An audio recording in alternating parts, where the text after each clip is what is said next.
அனைவருக்கும் வணக்கம். நான் சுனாமணன் பேசுகிறேன். இன்றைக்கி நம்ம இந்த வீடியோவில் எதை பற்றி பார்க்க போகிறோம்னா, நம்ம அண்ணன் கடலுக்கு போயிருக்கோம்.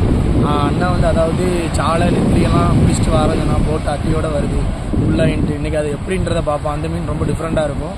பாருங்கள் அது என்ன மீன்ன்றது. இப்போ பாருங்கள், நம்ம போயிட்டுருக்கோம் நடந்து. பக்கத்தில் மீன் வந்துட்டு மீன் 2 கூட எடுத்து வச்சுருக்காங்க. பாருங்கள் அந்த மீன் எப்படி இருக்குன்ட்டு.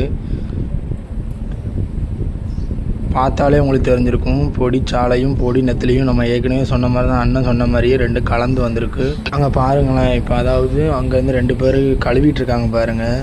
கொஞ்சம் கடல் தண்ணியில் கழுவிட்டு வந்து கொஞ்சம் மீன் எங்கே வச்சா கொஞ்சம் நல்லா ஃப்ரெஷ்ஷாக தெரியும் பார்த்துக்கோங்க. ஏன்னா மீன் ரொம்ப பிடிச்சிருப்பனால கொஞ்சம் இதாக இருக்கும். இப்போ பாருங்கள் 2 பேர் இப்படி தான் வந்து இது பண்ணி வைப்பாங்க. கூடையில் கொண்டு வந்து வரவங்க பாருங்கள். மீனை இப்போ பாருங்கள் நல்லா இருக்கும், நல்லா ஃப்ரெஷ்ஷாக இருந்த மாதிரி இருக்கும். மேலே நம்ம போட்டில் வந்த மீனை பாருங்கள். நம்ம போட்டில் இன்றைக்கி வந்த பூரா இதை தான் நான் சொல்லியிருந்தேன். அட்டி பூரா கொஞ்சம்